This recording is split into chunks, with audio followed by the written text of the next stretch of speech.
શ્રી ગણજીતરામ મહારાજના આંગણે નિરાંત મહારાજની ગાદીને દીપાવનાર સકુરામ મહારાજને એમના પછી આ પદના અધિકારી એવા રણજીતરામ મહારાજ ખરેખર ધન્યવાદ છે. ગુરુ પૂર્ણિમાના દિવસે ગુરુપદનો આ મહિમા દીપાવે છે. ખરેખર ગુરુ પૂનમ એમ કહેવાય છે કે ગુરુ પદ પંકજ પૂજતા 14 લોક પૂજાય. શિવ વિરંચી શારદા તો ગુરુ તણા રસ ગાય. ખરેખર ગુરુ મહાત્માનો ગુરુદેવનો કેટલો મોટો મહિમા બતાવ્યો. આ વિશ્વમાં ખરેખર ગુરુથી મોટું કોઈ નથી. ગુરુ, હરિ, ગુરુ અને સંત આ ત્રણે એક સ્વરૂપ છે. પરમાત્મા ખરેખર સદગુરુ સ્વરૂપે સાક્ષાત પ્રગટ હોય છે. જ્યારે કોઈ સાધક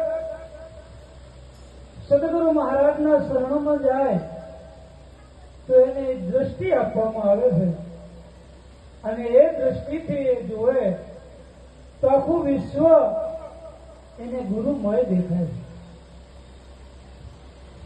આવડો મોટો ગુરુનો મહિમા છે. सात साहेब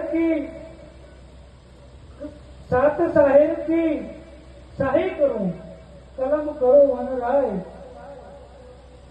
આ ગુરુનો મહિમા આ વતનથી તો લીખો ન જાય.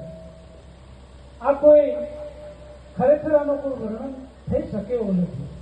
આવો અગાધ મહિમા છે.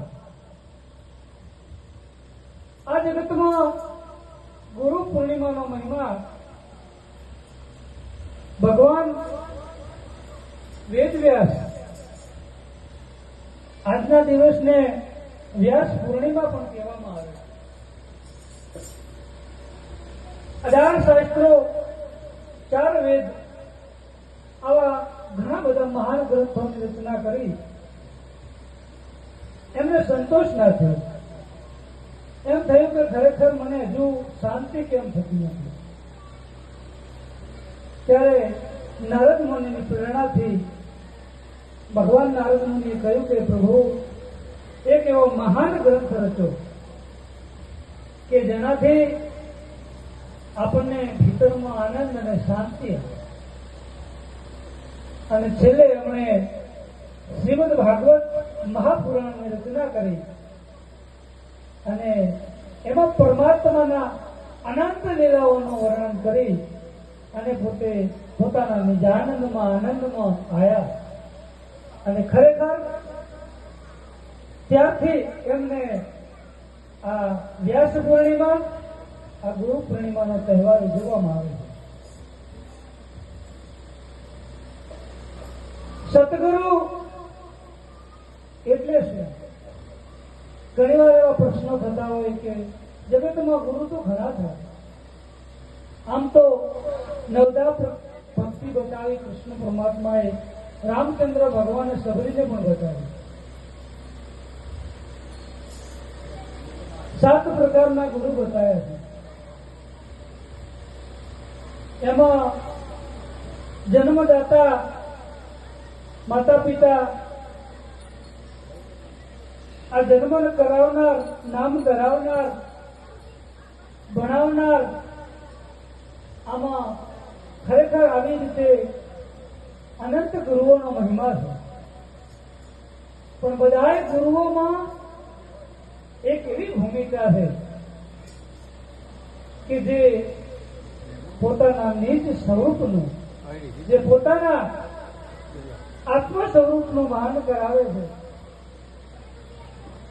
એ મહાન ભૂમિકા છે જેને આપણે સતગુરુ કહીએ છીએ.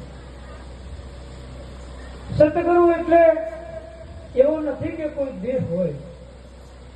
સતગુરુ ક્યારેય દેહધારી હોઈ ના શકે, પણ આપણને એક ભાસ છે, એક દેહનો અધ્યાસ છે, એક દેહની ભ્રાંતિ છે.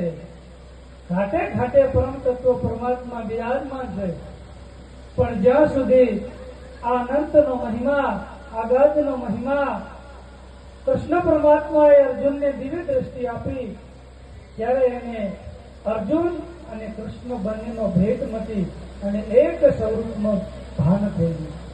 આવી રીતે સદગુરુના શરણમાં જવાથી પોતાના અસ્તિત્વની ખબર પડે, પોતાના નિજ આત્માની ખબર પડે, પોતાના ચૈતન્ય સ્વરૂપની ખબર પડે, અને ત્યારે ખરેખર એ સ્વરૂપની અનુભૂતિ થાય તો જ આપણે કરેલી આ ભક્તિ, આપણે કરેલું ભજન અને આ સંતોનો અગાધ મહિમા સમજાય.